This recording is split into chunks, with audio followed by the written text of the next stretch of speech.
This is our road model. So, yeah, this is the first room. See the view there. And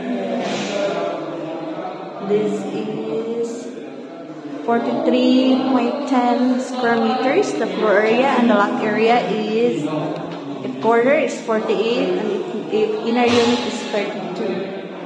Look at the view. Very nice.